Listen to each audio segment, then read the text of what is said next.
I'm leaving on vacation.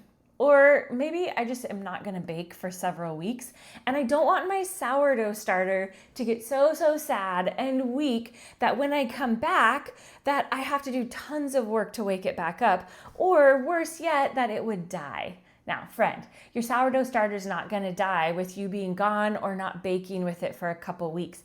It could actually live in your fridge for at least a year before you'd ever need to do anything. This is what you can do to help your starter. So you can have a vacation from baking, or be gone for several months, or just not worry about it. Here's exactly what I do.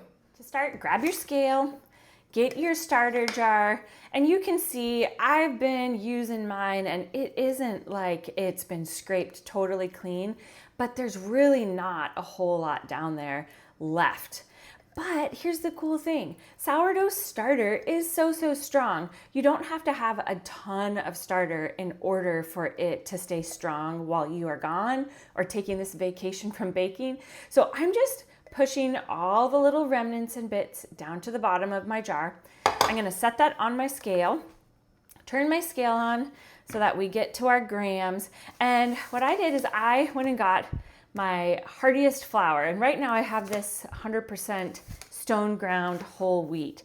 Now this is going to feel a little strange what we're gonna do, because normally whatever amount of flour we put into our starter, we would also put that amount of water. But here's the little trick with your starter. When it has more water in it, it will actually get tired and start to create hooch faster than if you just are doing a higher amount of flour.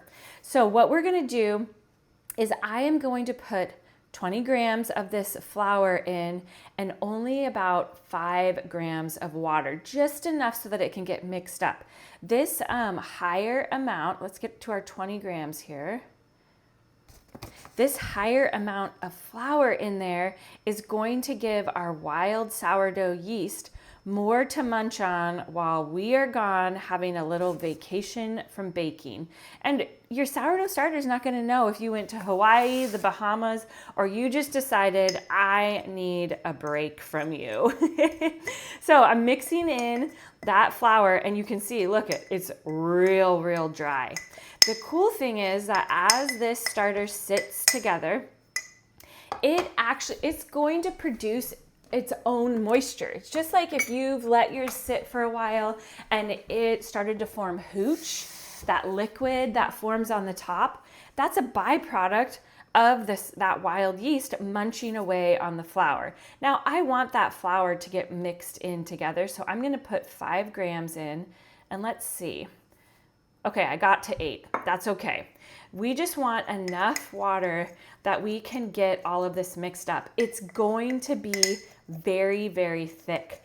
You want it to be. That thickness in your starter is going to make it so that it can stand by and hold while you are out enjoying life.